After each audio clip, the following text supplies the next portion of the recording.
let's go into After Effects. I'm going to go ahead and switch over to 32-bit workflow here. We're going to go Rec 709, which is the same color mapping that we had when we were reviewing in Maxwell. I'm going to linearize the workspace. This is sort of just straightforward. You know, if you're using OpenEXR, this is sort of the setup you'd want to be using for any 32-bit workflow. Then we'll go ahead and bring in that MXI file, and we'll throw it in a comp. So this contains multiple channels. So what we have is the RGB, basically just the straight ahead render, and then there's the individual light passes. Because we turned on Multilight, or the Multilight feature in Maxwell, it automatically, you don't have to go in and try to configure, make sure those things get saved out as passes or whatever. If you've just enabled Multilight, whatever you have for separate light materials, which is really how you divide up your lights, because again, it's physically based, so all light is basically a light material that's generating that light. And then if you had multiple objects like I do here on the right side, you can't see them here obviously, but over here there's two planes that are independent. They're instanced, but they're separate pieces of geometry that have that light applied to it, so it sees that in the slider as one light element, which would allow you to do an array of lights. It's more like, think of a circuit. So if you have 20 lights in the ceiling that are all going to run off the same circuit basically, and you want one fader for those lights, you apply one material to those lights, and that's what you're going to get in Multilight. So in Multilight, I had two sliders for the lights, one for the window over here, and one for our flash umbrella over here. Okay, so let's go ahead and split those up. And the way you do that is there is a plugin for After Effects called MXI Extractor that Maxwell, or Next Limit, who makes Maxwell, provides. And you can pull all your different passes this way. So first thing we're going to pull is light passes, and it's just a numbered slider, goes to 12. So hypothetically in post, you'd only be able to work with up to 12 light layers, but honestly, light layers, being pretty data heavy, file size is probably going to be more your issue than that 12 is really a limit. So if I set this to 0, we're going to get the light on the left. If I set it to 1, we're going to get the light on the right. And if I just turn it off, we get our RGB. And the way that we're going to work these is I'm just going to name this window, or say light window, and then we'll duplicate it. We'll change that to 0. We're going to say light umbrella. Whoops. Umbrella. And being linear, being 32-bit and everything, we just add one layer over another. And actually we could say add here as well. It's over black, so it does nothing, but if we wanted to put something under there to a solid with a certain color or whatever. So we just set them both to add. And then I can basically turn lights on and off like that. From there, there's a lot of advantages to this workflow. So just by changing the opacity, that's one way to deal with light. So if I want that window to be stronger and have very little fill light from the flash, I can really turn it down.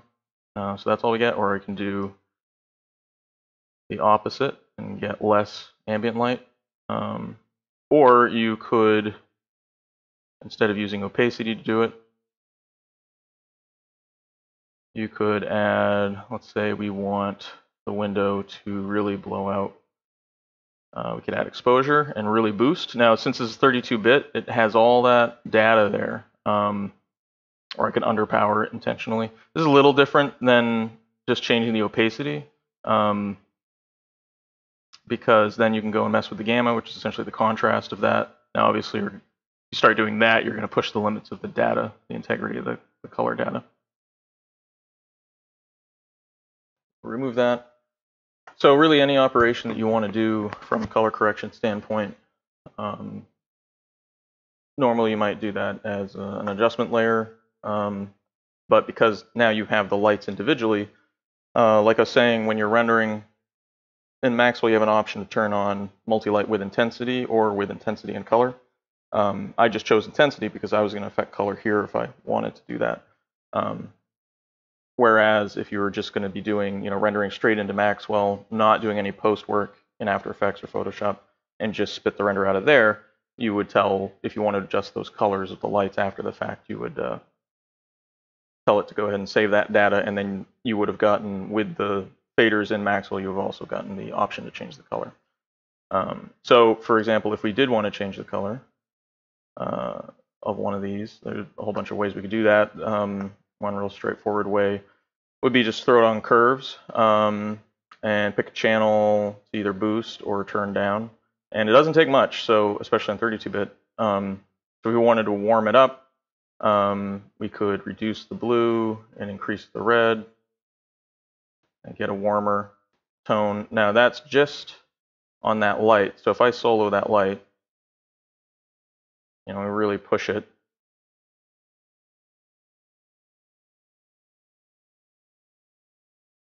We go over here and solo this light, which is basically our window. And we reset our blue. And say we want to boost the blue and cool that off, reduce the red, reduce it even further maybe. To really have cool ambient light coming in through the window and warm interior light coming from our umbrella. And then you start to get some color contrast, make use of that color data and that light data. And like I was saying, we'll take a look at the noise per light channel. So if we take a look at just this umbrella, you'll see it's actually a pretty noisy channel. And that's due to the nature of the image. It had far more, color data than luminance, which when it comes to HDR or image-based lighting, tries to interpret that as shadow, basically. That's why we're getting more noise, and it just doesn't permeate through the scene as easily. Whereas if we look at the daylight, that's pretty clean. Again, it's still an HDR image, but it just has more luminance to it. So this isn't a bad thing necessarily because we want to, take a look at grain management. So one way to manage your grain, you could do it as a global thing where you just create an adjustment layer and do some grain management on the entire image. But because we don't have, I like this grain I'm fine with. It's just this sort of excessive grain that I don't like. It just looks underexposed, or like you had to go with a very high ISO film speed in order to get your image. So what we want to do is we're just going to isolate that light channel and affect the grain there. I'm going to turn off our color correction for now. I'm going to go down to noise and grain. Do remove grain. And we're going to get our little preview box here, which is going to show us what it's going to do. So basically it's just kind of smoothing it out. Okay, so something also worth noting about grain and 32-bit workflow. I'm not going to worry about it right now, but this little exclamation point here is telling me that this isn't a 32-bit effect. So what's going to happen is when it hits this, it's going to basically reduce the effective range, color range, to 16-bit, which you wouldn't want if you were doing color correction or any other exposure work or anything serious above this layer that affects everything, because the color data for this layer is now going to be reduced. To get around that, you would throw in the After Effects compander, or highlight compression and expansion. You compress it before it goes in, then you expand it after. And that basically kind of gets around any effect that is at the wrong bit rate. But in this case, I'm not going to worry about it because I'm not going to do anything after the grain removal. Okay, anyway, so for grain management, got our little preview box, solo this light, our noisy light. And noise reduction is always just a trade-off in detail versus the amount of reduction you're going to get, and how much noise you might want to keep. In this case, we get some noise reduction on the foreground, not a ton. We get, whoop, don't want to move that. We get more in the background, certainly. It almost completely cleans up the background with default on the floor as well. So I want a little more grain removal than that. Actually, let's just push it up into the extreme.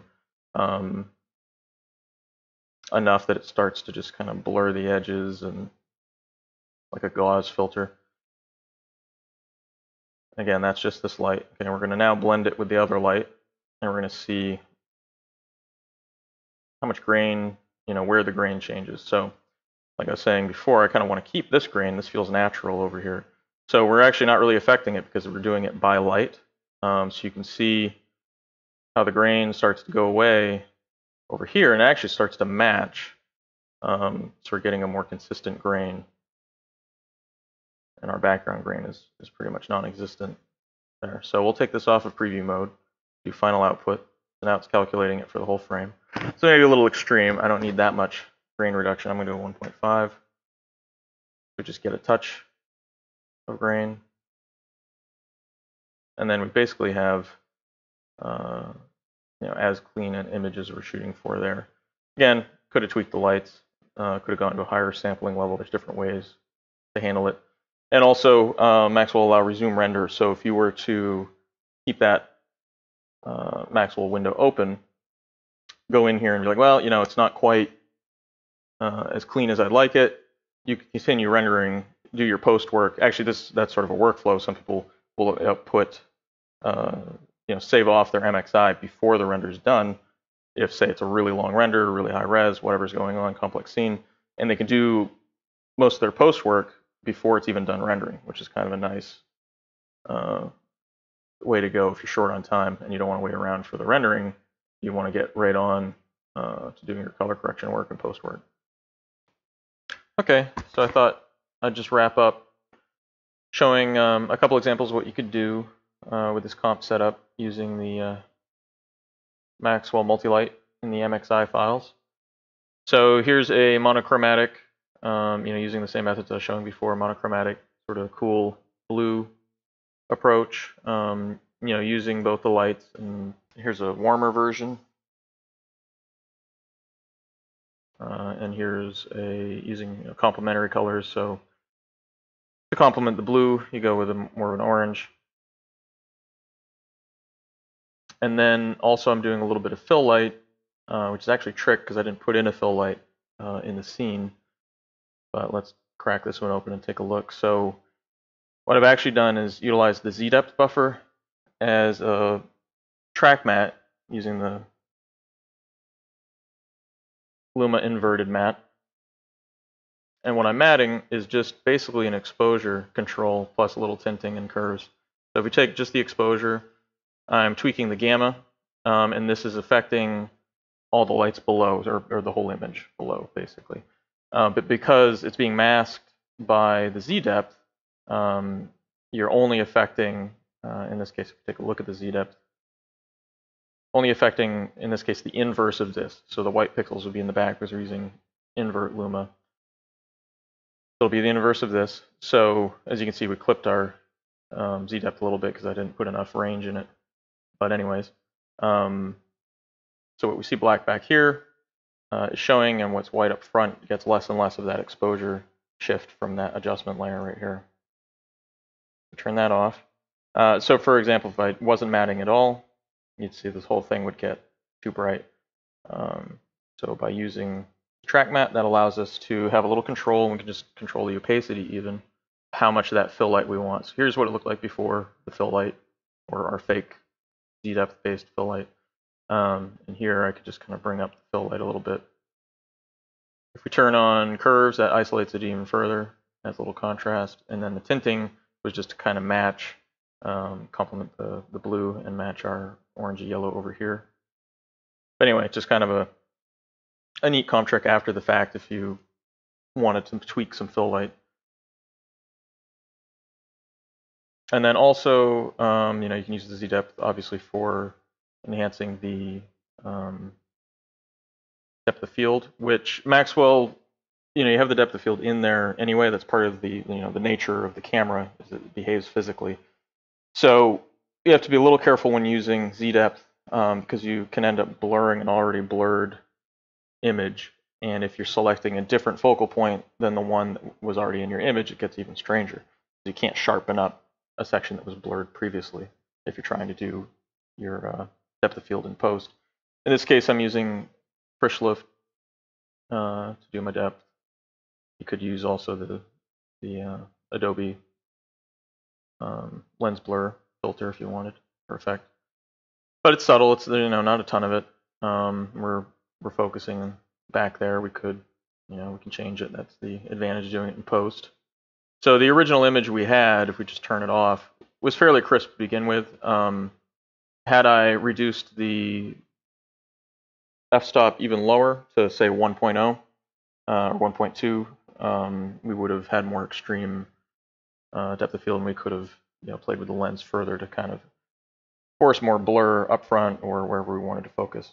But I usually prefer to do that stuff in post, unless you're really doing some macro stuff, and then there's kind of no getting around it.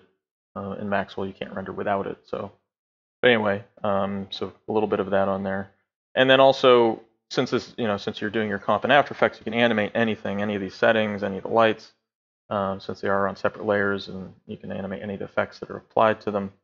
So if you were to do that, you'd end up with something like this. If you just, in this case, I'm just animating the opacity between each light, or the two lights plus our faked out fill light, kind of shifting brightnesses. You could also animate the color shifts as well if you wanted. And if you, in this case, our scene is being a bed on just a matte background or diffuse background, everything's pretty diffuse, so there's really no reflections going on. But if something to note in Maxwell Multilight is if you have reflections, it's not really just light. So there's also any specular, which are essentially reflections in the real world. Everything's a reflection. There, specular highlight is a reflection. So any of that would be affected as well per light. So if you had a red light and a green light and a white light and a chrome ball, and you see those lights reflecting in that, or glass and it's refracting through, and even caustics. So if you had a glass of water in it and you're seeing caustics on the other end, and these lights are casting different color caustics, everything that light affects, Multilight respects all of that. So if you wanted to remove a light entirely from a scene, plus the caustics, plus the reflections that light caused, it all happens. So it's not simply just light. It's everything that light affects across the board. So worth noting, though none of that you see here. So here, we can simply just look at it as light, which was sort of the idea. But I just wanted to make that note. But anyway, thanks for watching. I think we're running probably almost an hour at this point, which is a little longer than I thought. But I thought it important just to kind of walk through, skip right through to whatever you want. I should have said that to begin with, I suppose. But anyway, thanks for watching. Bye.